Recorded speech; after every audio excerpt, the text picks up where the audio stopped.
Lokal nga Panguluhan nagapanghanda sa pagnubo sang Internal Revenue Allotment o kun IRA. Samtang Mayor Jerry Treñas nagahandom nga makahost ng syudad sang CityNet meeting. Mapadulong sa pungsod Malaysia si Mayor Jerry Treñas sa masulod nga semana. Kabayan ini sang official meeting para magtambong sa CityNet matapos mayara nominasyon ang syudad sang Iloilo para mangin kabayan sang Executive Board. Suno sa alkalde, dako nga kadungganan ang makaangkon sang nominasyon ang syudad bangod sang dumalagko nga Asian member cities. Ang Iloilo City was nominated to the Executive Board of CityNet. CityNet is an organization of cities in Asia. Ang headquarters niya sa Yokohama, kag mayara man sila sa Seoul. Ang gina-represent nato ni city, and ang city tag nominate to be a member of the executive board. Dako man nga honor para sa aton syudad kung ma-elect ang aton city, kay tibalaan nyo man ma-showcase naman dayon. Isa sa ginahandom ni Mayor Treñas ang mga hosting sa syudad sang isa sa mga meeting kaupo ng iban pa nga mga city mayors. Para sa alkalde, di rin makita sang iban pang Asian leaders ang mga best practices sang syudad, ilabi na sa paghatag sang maayong nga serbisyo sa pamuluyo, pinaagi sa mga proyekto nga mapuslanon sa ila. Ang isa nga ginmangkot nila, kung ma-elect kita sa executive board, ang isa ko nga ginbutang to, imbitaron ta sila para diri ang meeting, and the city mayors coming from the different cities in Asia can see for themselves what is happening in Iloilo City.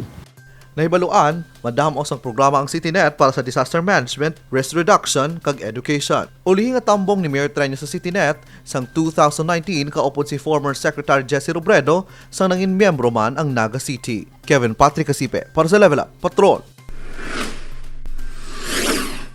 Ginkumpirma ni Mayor Jerry Treñas nga maganubo ang internal revenue allotment sang syudad sang Iloilo sa masunod nga tuig. Ini kasunod sang pagpakikistorya ni Mayor Jerry Treñas sa Department of Budget and Management.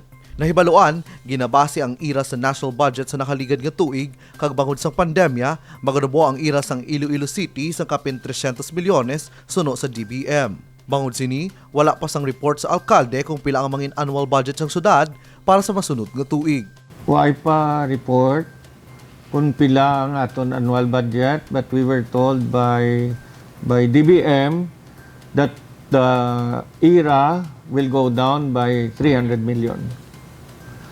So, why pa sang final nga estimate nga together with the local income next year, but ang IRA ta sa subong will be down by 300 million. It's because balaan taman nga ang IRA is based 2 years back, no?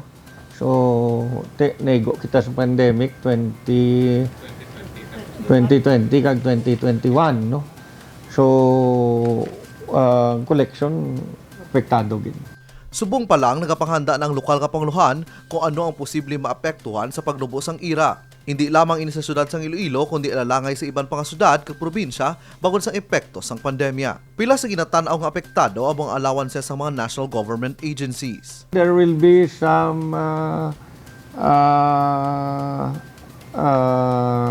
appropriations will be some that will be affected. Ang isa gina siguro mga allowances ta sa mga national government agency nga mga employees kag officials, no, maapektuhan kinauna because ang aton is over and above ang ginahatag ta sa pulis, sa mga judges, sa fiscal, sa teachers, no.